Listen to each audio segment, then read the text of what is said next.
Hello and welcome back. कसे आहात तुम्ही सगळे? आय होप की तुम्ही सगळे मस्त असाल, मजेत असाल आणि स्वतःची काळजी घेत असाल. चला तर मग आजच्या व्हिडिओला सुरुवात करूया. तर आज मी वीकली किचन क्लिनिंग तुमच्यासोबत शेअर करणार आहे. ज्या पद्धतीने मी माझं वीकली किचन क्लिनिंग करत असते तेच मी तुमच्यासोबत या व्हिडिओमध्ये शेअर करणार आहे. तर व्हिडिओ नक्की कंटिन्यू करा आणि तुम्हाला जर माझी व्हिडिओ आवडत असेल तर व्हिडिओला लाईक आणि चॅनलला सबस्क्राईबसुद्धा करा. तर सगळे जे किचन टॉवेल आहे ते सगळे किचन टॉवेल सर्वात आधी एका बकेटमध्ये टाकून ठेवले. म्हणजे हृदयासाठी गरम पाणी जेव्हा ठेवते तेच मी त्यामध्ये गरम पाणी टाकत असते. तर आता हृदयाला पण जास्त मी गरम पाणी देत नाही आंघोळीला, पण थोडं नॉर्मल एकदम असं. इथे थोडं वादळ वारं सुरू आहे आणि थंडावा जास्त असल्यामुळे थोडं गरम पाणी मग करते तिच्यासाठी. तर थोडे सिंकमध्ये भांडे होते, बाकी सगळे भांडे मी घासून बाहेर ठेवले होते गॅलरीमध्ये. कारण काउंटर टॉप पण छोटं आहे आणि किचनमध्ये जर ते भांड्याची रॅक घासलेले भांडे ठेवले तर सगळं पाणी होऊन जातं. त्यापेक्षा मी गॅलरीमध्ये ठेवते. भांडे पण छान सुकतात आणि मग मला ट्रॉलीमध्ये लावायलासुद्धा बरं होते. मग नंतर जे काही वायपर राहतं आपलं किचनचं ते एकदा मी किचन म्हणजे मी रोजच्या रुटीनमध्ये असतं माझं. जे काही शेगडीवरचे स्टँड असतात आणि वायपर वगैरे असतात हे मी रोज वॉश करून घेत असते. वीकलीच करते असं नाही, पण हे मी रोजच वॉश करून घेत असते. त्याचबरोबर ही शेगडी वगैरे तर मी रोजच आपण क्लीन करतो शेगडी वगैरे. पण काही अशा गोष्टी असते ज्या आपल्याला डीप क्लिनिंग करता येत नाही शेगडीच्या. तर बटन वगैरे झालं तर आपण फक्त पुसायचं म्हणून रोज पुसतो. म्हणजे जेवढं काही आपल्याकडून लवकर होईल तेवढा आपण पुसण्याचा प्रयत्न करत असतो. पण वीकली करायचं असलं तर कानानं कोपरा जो काही आहे काउंटर टॉपचा आणि आजूबाजूचा एरिया ते सगळं मी क्लीन करून घेत असते.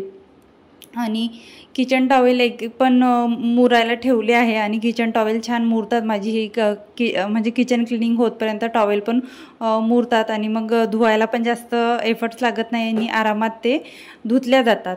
म्हणजे जे काही तेलकटपणा असतो, चिकटपणा असतो तो सगळ्या कापडांमधला निघून जातं. गरम पाण्यामध्ये थोडा निरमा टाकून भिजत टाकून ठेवते मी.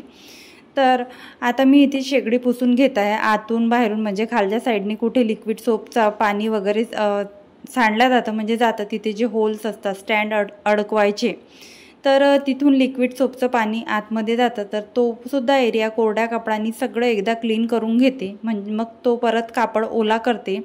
कापड ओला करून जिथे जिथे लिक्विड सोप लावली होती आपल्याला असं वाटतं की नाही बा एका ह्याच्यात निघत नाही, तर परत आपण अशा पद्धतीने पुसून घेऊ शकतो. म्हणजे जे काही लिक्विड सोपचा चिकटपणा आहे, म्हणजे असं हाताला लागतं सोपी ते सगळं चिकट सगळं निघून जातं आणि सगळं स्वच्छ होऊन जातं. तुम्ही बघू शकता ओटा एकदम क्लीन झाला आणि स्वच्छ झाला. आणि माझं काउंटर टॉप छोटं असल्यामुळे लवकर क्लीन पण होतं आणि लवकर घाण पण होतं. म्हणजे जे काही काउंटर टॉपवर वस्तू ठेवल्या आहेत त्या सगळ्याच खराब होऊन जातात. कारण आपलं जर एल साईडचा काउंटर टॉप असला तर आपल्याला साईडचा प्लॅटफॉर्म असा मिळतो की जिथे आपलं वस्तू अशा खराब होत नाही. पण एवढंसं जर असलं तर खूप असं प्रॉब्लेमॅटिक होतं.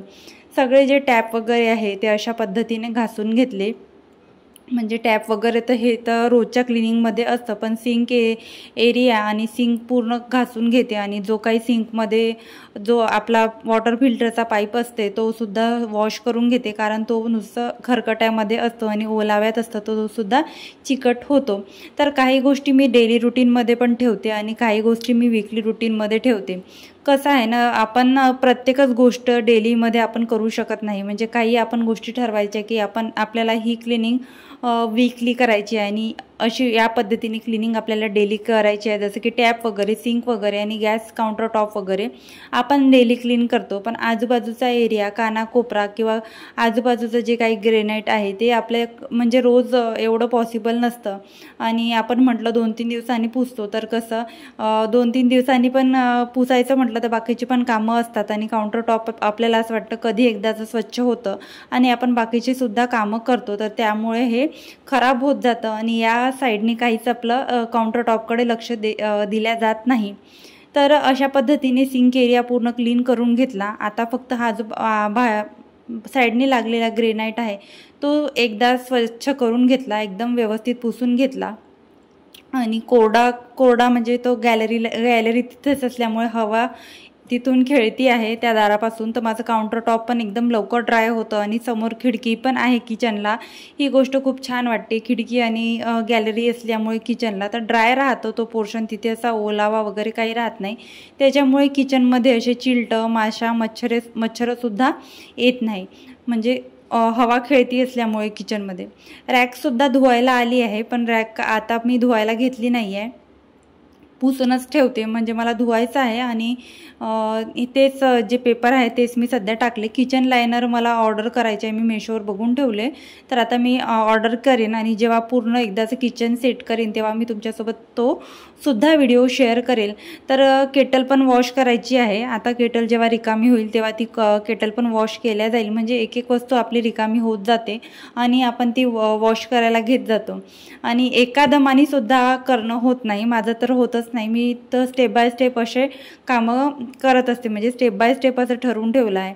आणि हे जे आहे एका साईडनी जी आहे ती हुक, तुम्हाला तर म्हटलं मी परत म्हणजे ती खेचली होती आणि परत लावली होती, तर त्याच्यामुळे एकाच हुकवर ते सगळं आहे. आणि एक ती जी सिंगल हुक आहे त्या हुकवर पण सगळं राहतं, म्हणजे 1-2 भरण्यासुद्धा राहतात, कप वगैरे पण राहतात. तर छान असे पक्के आहे, जर आपण लावतानाच व्यवस्थित लावलं तर ते काही म्हणजे त्याची स्टिकिंग निघायची वगैरे काहीही भीती नाही आहे. तर इथे मी भरण्या पण ठेवून घेतल्या, एकदाचं सगळं ऑर्गनाईज करून घेते म्हटलं, म्हणजे आपण क्लिनिंग वगैरे केलं तर आपल्याला खूप छान एक्साइटमेंट असते की हे सुद्धा करून घेते आणि ते सुद्धा करून घेते.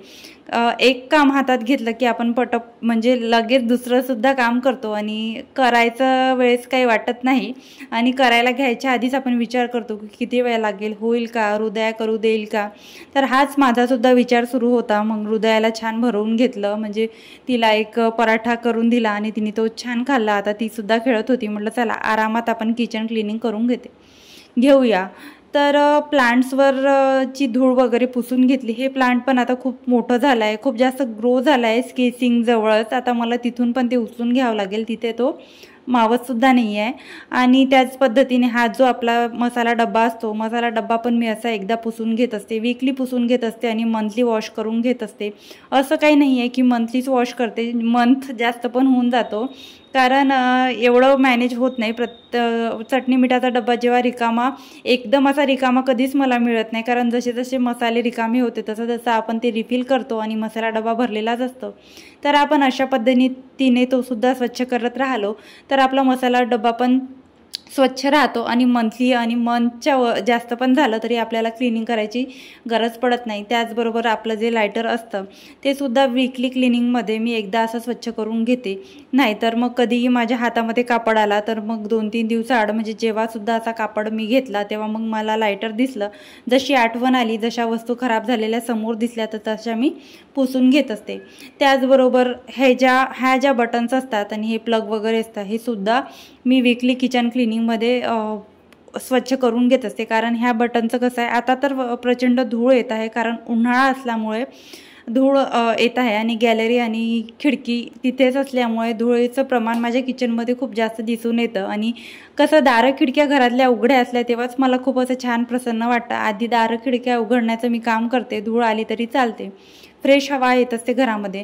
ते ॲक्वागार्डचे पाईप आणि स्प्रे करून घेतलं थोडं आणि बटन वगैरे सगळ्या पुसून घेतल्या, कारण मिक्सर वगैरे लावल्या जातं आणि कधी वॉटर फिल्टर पण लावलं जातं आणि वॉटर फिल्टर लावता लावता खरकटे हात वगैरे तिथे लागल्या जातात किंवा ओले हात लागले जातात. तर त्यामुळे ते बटनसुद्धा एकदा व्यवस्थित छान पुसून घेतले आणि वॉटर फिल्टर पण पुसून घेते म्हटलं. मागे मी वॉटर फिल्टर स्प्रेनी पुसलं होतं, म्हणजे कॉलिननी पुसलं होतं. तर मिस्टरांनी त्यांनी व्हिडिओ बघितला आणि त्यांनी असं म्हटलं की तू कॉलिननी वॉटर फिल्टर पुसलं तर त्या आतमध्ये कॉलिन गेलं असेल तर मला त्या दिवसभर मला खूप असं वेगळंच वाटलं. तर मी आता भीत हा थोडा स्प्रे मारला, ज्या साईडनी वॉटर फिल्टरवर गॅप आहे तिथे न जाऊ देता, जिथे गॅप नाही आहे तिथेच मी हे स्प्रे मारला. खूप जपून असा स्प्रे मारला, माझी इच्छाच नव्हती मारायची, पण थोडं मला असं चिकट वाटत होतं आणि ते काही निघत नव्हतं. आता मी असं पण करू शकते, म्हणजे कापडावर स्प्रे करून घेऊ शकते, म्हणजे स्प्रे डिरेक्ट वॉटर फिल्टरवर मारल्या जाणार नाही आणि कापडावर मारून मी नंतर तिथे अप्लाय करू शकते आणि जे काही फिल्टरवर डाग पडलेले आहे पाण्याचे वगैरे ते सुद्धा क्लीन करू शकते. त्यानंतर हे जे ट्रॉली आहे ह्यासुद्धा मी रोज फक्त धूळ वगैरे आली तर पुसून घेत असते. 8 ते 15 दिवसामध्ये अशी क्लिनिंग करत असते. म्हणजे तेलकट वगैरे हात इथे सुद्धा खूप जास्त लागले जातात आणि पिठाचे वगैरे धूळ वगैरे सगळं इथे लागलं जातं. कधी खरकटे हातसुद्धा लागलं जातं. त्याचबरोबर आपल्या घरात जर छोटं बाळ असेल तर मग विचारायचंच काम नाही. काही पण कुठचे पण हात घेऊन यायचे आणि इथे कशाला पण लावायचे असं दिवसभर सुरू असतं. आणि हृदयाचे तर कितीसुद्धा हात धुतले तरी तिचे हात मला सदा न कदा घाणेरडे दिसतात. कारण ती कुठे ना कुठे काही ना काही कारभार तिचा सुरूच असता. आता तुम्ही बघू शकता ती गॅलरीमध्ये बसली आहे आणि तिचा तिथे काहीतरी कारभार सुरू आहे. आणि मी बिझी असली तर मग तिच्याकडे लक्ष द्यायला कोणीच नसतं. तर तिला सुद्धा मी करू देते तिला जे करायचं आहे ते, आणि मी माझं काम चालू देते. तिला जर मी असं म्हटलं हे नको करू ते नको करू तर ती मला सुद्धा काहीच करू देत नाही. त्यानंतर वीकली क्लिनिंगमध्ये अशा पद्धतीने मी जिथे काही दिसे सांडलेलं वगैरे म्हणजे फ्रीजचे 2-3 कप्पे जे असतात ते सुद्धा पुसून घेते आणि थोडं ऑर्गनाईज करून घेते. नाही तर आपलं कसं वरवर पुसणं राहते. माझं तरी फ्रीजवरूनच पुसते मी, आतमधून एवढं काही पुसायचं बघत नाही. आणि ज्या काही वस्तू अस्ताव्यस्त पडल्या आहे त्यासुद्धा मी ऑर्गनाईज करून घेते. त्याचबरोबर बाहेरून बघते म्हणजे माझ्या फ्रीजवर तुम्ही प्रत्येकच व्हिडिओमध्ये बघतात की खूप जास्त पसारा असतो. आणि मी त्याचं कारणसुद्धा सांगितलं. हृदया लहान आहे आणि ती लहान असल्यामुळे काही गोष्टी जर आम्हाला तिच्यापासून हाईड करायच्या असल्या तर आम्ही त्या सगळ्या वस्तू अशा उंच जागेवर म्हणजे तिला दिसणाऱ्या अशा जागेवर ठेवत असतो. तर फ्रीजसुद्धा आतून तर मी पुसूनच घेतला. फ्रीजर काही एवढा खराब होत नाही कारण तिथे काही जास्त वस्तू ठेवल्या जात नाही. पण फ्रीज आहे ना खालचा भाग तो खराब होतो किंवा दूध वगैरे दही वगैरे किंवा भाजी वगैरे सांडल्या जातं. तर ते सुद्धा एकदा अशा पद्धतीने सगळं पुसून घेतलं. बाहेरून पुसलं.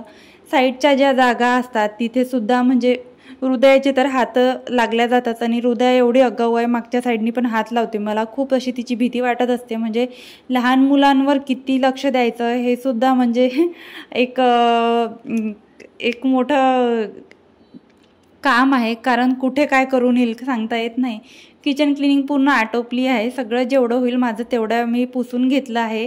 कॅबिनेट्सवर फक्त धूळ आहे. म्हटलं ही सुद्धा धूळ पुसून घेते.